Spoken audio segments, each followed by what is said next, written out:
welcome to the new edition of Tech Sambad.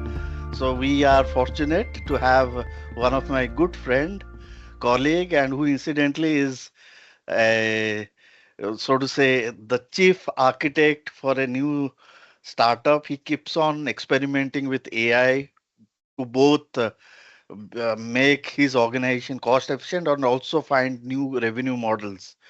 So we are lucky to have Nayan, and I'll try to bring him quite often to this show because he's a very uh, a good AI enthusiast like me, and we do discuss a lot about AI.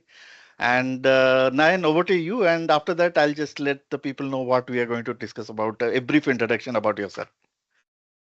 Okay, thank you, Shubhankar. Thank you so much. And what should I say? Namaskar or hi to your audience. Thank And you. yeah, kind of you to have me on the show. Pleasure is mine. Yeah, I lead the operations and some tech enablement for an ed tech startup. And I know when I mention edtech, it raises quite an eyebrow or quite some eyebrows rather, if I may say so, because of what has been happening in that space. But I think our firm belief is that this is a space which is going to see a lot of disruption by way of integration with these new age technologies, AI as well as generative AI. So yeah, thank you once again for having me on the show, and I think over to you for setting the course for the rest of the discussion, and I will try to keep it as free flowing as possible Abs- and have it try to make it fun and engaging for our listeners. Thank you. Absolutely. And something which I realized that to tell you something about Tech Sambad, I've been writing or doing vlogs mostly on the recent trends, what's happening and all. And when we were having this discussion with you, and you brought up a very good point that what about the history? And incidentally, I read a couple of books. I'm reading this book in case you guys would be seeing this good one. Do order it from Amazon or wherever you can find. It's a good book. It tells about the history of AI. So in this call, what we plan to do is just to make it a little bit capsule size because I know Nayan has done some bit of research as well. I can also add to it, and hopefully you will like our the discussion. So just to get started, Nayan, I think the term AI was first coined in 1956. It was some event in Dartmouth conference. I'm forgetting the name of the person who did it, but it is as old as something like after the World War II, they immediately started working on AI. Yes. Mm. That's quite interesting. Yeah, I mean, tell me more about it because I was like we discussed before the call, I was going back more towards the winter of AI. But Yeah. before that, I'm very excited since you brought up this book that you have, and Yeah. thanks for sharing. So tell us more about that so that Yeah. the it sets some more gives some more context This to is this. all my. So what I understand is uh, after the way the World War II finished, and Alan Turing, who is apparently he actually was brought in to break the code during the World War II, the Nazi code, and he created a tool called Enigma, which could break the signals from the assassination. But what it actually ensured is opened up the people eye, and he actually started doing a lot of research on. Uh, a lot of research on computer becoming quite knowledgeable, and till date we also do our Turing test, which is nothing but the captcha that you see. It's Correct, correct. actually it is from his ideas where he says that machine, how do you differentiate between a machine and a human, and captcha Yeah. is actually one of the way wanted he we do it to make it happen that that person is actually a genuine human and not a bot. So that happened 50s. Lot of new concepts happened in 1960s. I would rather say that a lot of things like the neural networks, and I was quite surprised to know that all the concepts that we are actually talking about now, they were actually formed way back in 1960s, 1970s, even 80s. But the problem there was it's my understanding. You can also please feel free to add. It's about three Definitely. things.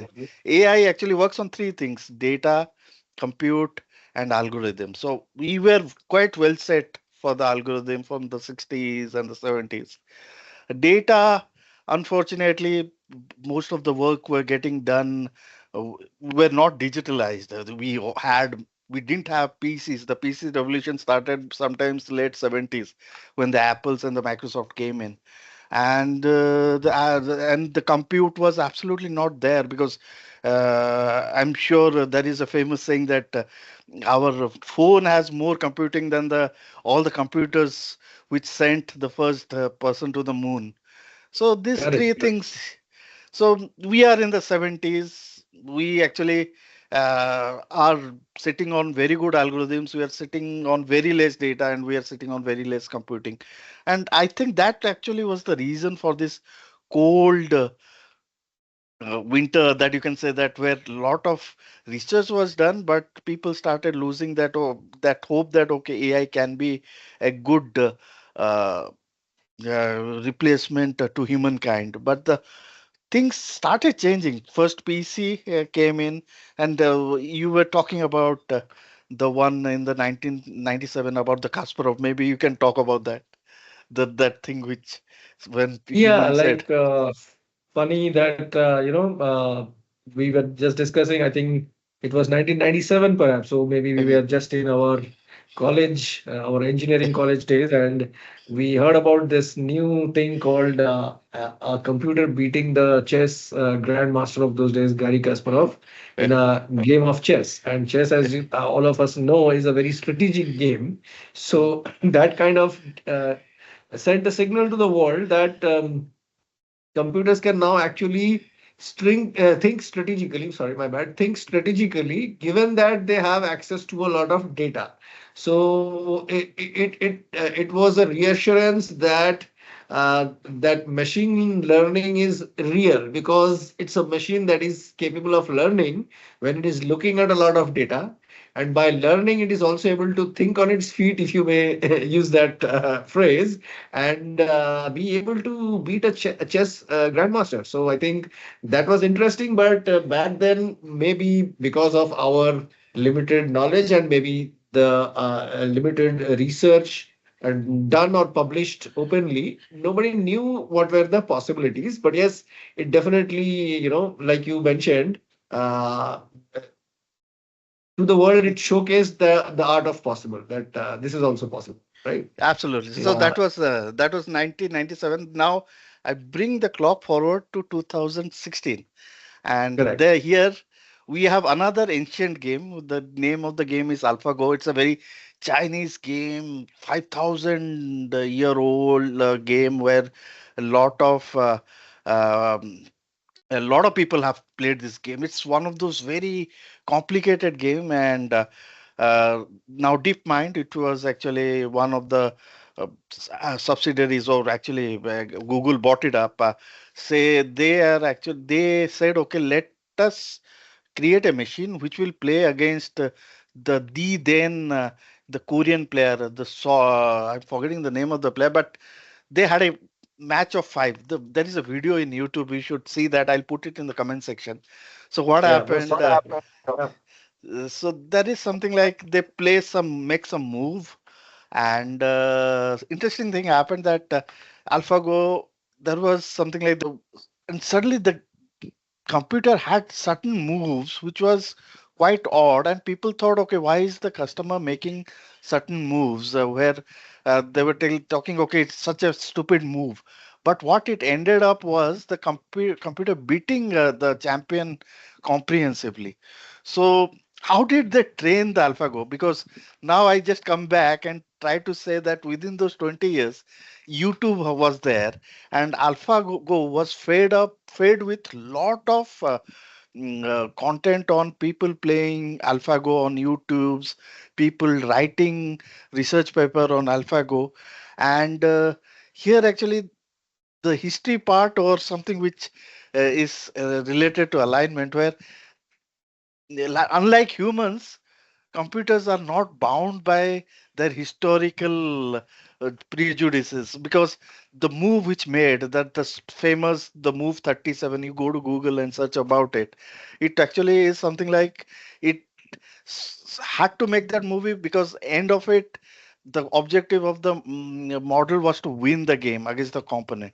And the humans didn't do it because they were carrying for the last 5,000 years, nobody told them that this was a valid move, which was a very interesting argument. I'll drop that YouTube video for everyone to see that. It's a wonderful thing. I'll drop it in the. So I got reminded of that. Yeah, Nayan, sorry to interrupt. No, no, You were talking about. very pertinent point that you made, and I think I have just wanted to expand on that observation, or like that remark that you made about watching YouTube videos to then be able to play like a human, right? And why this is important is because if I just now try to again push the clock back from your timeline that you just mentioned to couple of years before that, like I think in 2012 or sometime, and I was just looking this up, there was this thing called AI starts seeing like humans. I think it was Mm, what I researched from the internet, and it says a team led by Jeffrey Hinton created a deep learning system called AlexNet that won a big mhm, contest for recognizing objects in pictures. It was like mhm, teaching a computer to look at a photo and say, that's a cat. And I think after that, fast forward to 2 more years, generative AI is born, and I think a lot of credit goes to this person, gentleman named Ian Goodfellow, I think, who created this generative adversarial networks, pardon me, GAN. And I think mhm, that's when the real thing about Gen AI was mhm, trying to take shape, and then, and like you rightly mentioned about AlphaGo, and then as we mhm, briefly discussed about the transformers coming into mhm, picture. mhm. I somehow, when I hear the word Transformers, my memory goes back to that movies. I think it was a wonderful movie in the 2010s. I think in the decade of 2010. But I think this Transformers of 2018's, the whatever Google came up with, those were what this architecture is what kind of changed everything. And I think that was the starting of how computers can maybe think like humans, understand each other also. I think, once it was remarked by some great scientists that a computer by itself also gets bored. So then you throw in networking into the mix, and then you have two computers talking to each other. And Absolutely, that's I agree. again the start of whatever are the possibilities. And I think this transformer was again it was another, you can say, the next orbit or maybe a different orbit, launching it into launching Gen AI into this new orbit of again going back to that phrase of art of possible. Yes, So yes. yeah, over to you for how you want to then talk about transformers to what we have today, or what we see right now as to things happening at a breakneck speed with infinite memory, web search, which is AI enabled web search, and infinite memory in the form of notebook LMs of the world and other things. I would Mm, definitely want you to quickly touch upon that, maybe because that kind of brings everyone up to speed as to where we stand today. yes. Notwithstanding the fun element of the Ghibli studio style art and whatever else that AI is also enabling people to come up with in a matter of seconds or minutes. Yeah. Thank you, and over to Uh, you. Yeah. Absolutely, absolutely. And if you go by Sam Altman's tweet, he said deep learning worked, and deep learning worked, that LLM actually, it actually enabled the LLM to work in a much better way. And suddenly we have had this wonderful paper, All the Attention You Need, launched by a couple of Google people. Incidentally, Google was the one who wrote that article, but Sam Altman and his engineers went to NVIDIA was the team. They actually had come up with GPUs, that is the graphical processing unit, because NVIDIA, when it came up, it actually started making GPUs to support video games. Now, with all these large language models, a lot of computing is required, and the normal chips were not designed to do that. So, Sam Altman went to NVIDIA. NVIDIA said, "Okay, we'll give you the chips. Now you do that." And they started building their ChatGPT 1, ChatGPT 2, and the thing here is the point I want, which amazes me, is it was actually intention.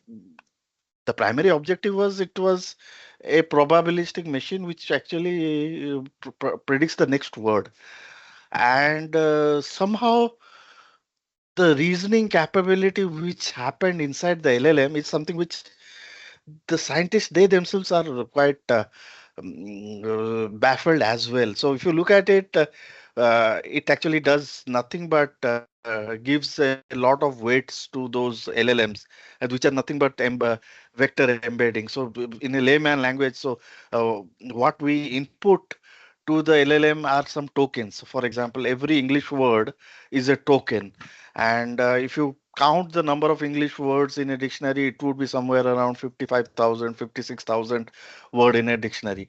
And they make a vector out of it. Which word is positioned where? For example, I'm wearing a watch, means that this watch is a sort of a noun and this is one. Whereas I'm watching a match means you are doing something. It's a verb there. So this is a very simplistic example, but if you look at it, 50,000 tokens, uh, thousands of vectors it actually has, and that actually gives that intelligence to the LLM, similar to how our brain thinks synapse. So that's how I say that when Sam Altman said deep learning worked, neural networks worked.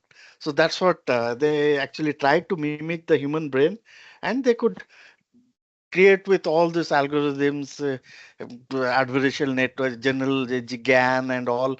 Those are part of various algorithms, but they worked.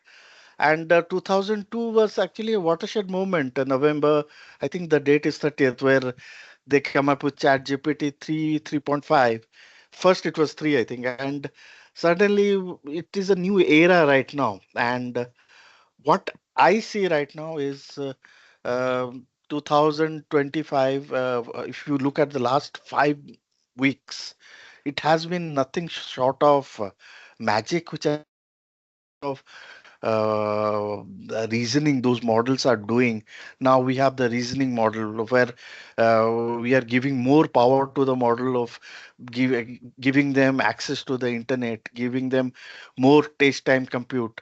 So the way for a simplistic approach, you can say that the normal transformation model is you are going to an exam, you are it's a closed book exam. So whatever is in your mind, you write it out, and sometimes you don't know the answer, so you write rubbish.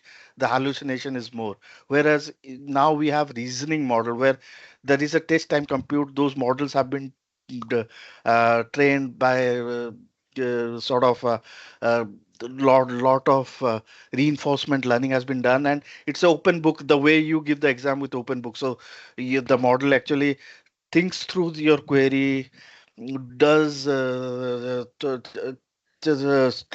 ruminates your question, a chain of thought reasoning gets done. So it's a very wonderful topic, and I can just go on to it. So in lieu of time, I'll just break short of it, but hopefully the user got a feel of a history from where we were about 50, 60 years ago to the advanced stage we are in. You wanted to add anything, Nan, on that? No, I mean, very, very interesting insights into the history. And I think just to add to when you mentioned about Sam Altman trying to predict the next word. I mean, we are taking a lot of credit away from him by saying this, but I think there was this whatever we read about this 178 billion parameters, which were supposed to be the brain of this prediction thing, right? From where it started. And November 2020, I think, like you rightly said, maybe the date, like we can look at that. I think I'm pretty sure you are correct with that. When they came up with the GPT 3, I think it was when this It's came three. up with.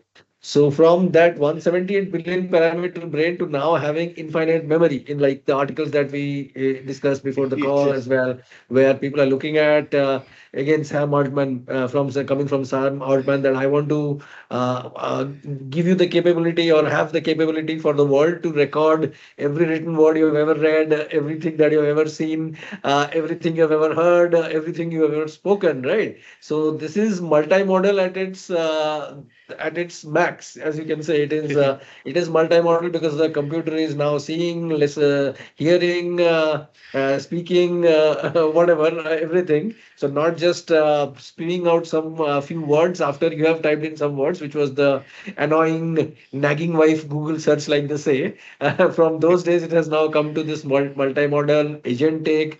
Then your the magic you can work with whatever architecture you're working with in your language model, like you also pointed about this retrieval augmented generation. Briefly you touched upon that point, that this open book concept where you feed a rag, the vectorization of whatever information you want it to remember. Then there is this concept of this cache augmented as well, prompt engineering, the newest kid on the block, that the your Vibe. performance with your tool is vibe coding. Yes, vibe coding, right? So the as you said, we can go on and on with and maybe when you just keep throwing these might appear like, just like our olden days alphabet soup. These are like jargon soup and all, right? But I think each of them is driving this change in a whole different direction and opening up newer dimensions. So, like someone rightly said, it is now the age of robots enabled with AI, uh, and enabled to be able to work autonomously, right? That agentic Yes. architecture and all of that, enabling people to, enabling the robots to work as autonomously as possible, and yet stay true to whatever, I do not know, should I call this? This is a very sensitive topic about ethics and all of that. So that's when you go into the other dimension of maybe philosophy and consciousness studies. I think there were these fun things that people try to do, asking AI that are you conscious, right? Because consciousness studies is a whole different dimension, and that's when you see someone speaking with you, reasoning with you, helping you with your homework, then you are tempted to ask, my dear friend, are you conscious? And that's when maybe we do not know. I think, right? Some people have said Alignment AI was. does not answer, perhaps, right? So that's an important question, whether AI is conscious or not, and maybe is that the last frontier, that with the day we see conscious or super conscious AI, and the move from AGI to ASI, artificial general intelligence. Because I think, again, quoting Sam Altman, we are perhaps almost there with respect to AGI, where AI can do most of the tasks that humans can otherwise do. So I think we are already there with AGI. Now the next leap is to artificial super intelligence, and that's when my favorite topic of coming back to, is AI conscious, and will AI be conscious, and what happens if AI becomes conscious, right? So those were my thoughts, and whatever you want to add as some kind of a parting thought for our listeners to think through, ponder, explore. Maybe you can suggest some tools some latest tools that you found interesting and whatever. So if you want to use the If, last segment to quickly have some yeah, practical use case kind of, demo or nothing. thoughts on Just I those. wanted to show this book, wonderful book. Just if you have, I'm reading this book. I find it quite beneficial to understand the history, and book as well. And we can just go on with this magic which is happening with the AI, and that is actually keeping me inspired for the last 2.5 years, where I've been writing, I've been doing podcast, and every time I read or something, I realize, okay, how less I know. And that has been my motivation to learn more. And with that, thank you, Nayan, for taking valuable time out of your busy schedule. For guys, he's actually leads the technology part of his startup, and to get his time is a big thing. Thank you, Nayan. totally appreciative of the time, and immensely grateful for your time here. And that said, I'll be bringing him quite often in this, and we'll be talking like this on various topics. So thank you, Nayan, and look forward to having you more in Texamba, this podcast. Thank you so much for your kind words and for this invitation. And looking forward to more such interesting conversations because I think, if not anything, it broadens our horizon and it just reassures what a wonderful time to be alive in and experiencing this change going about all around us. So thank you once again, Subhankar, and hope to talk to you and your listeners uh, Again, so often. Yep. perfect. Thank you. Great then. Bye. Bye.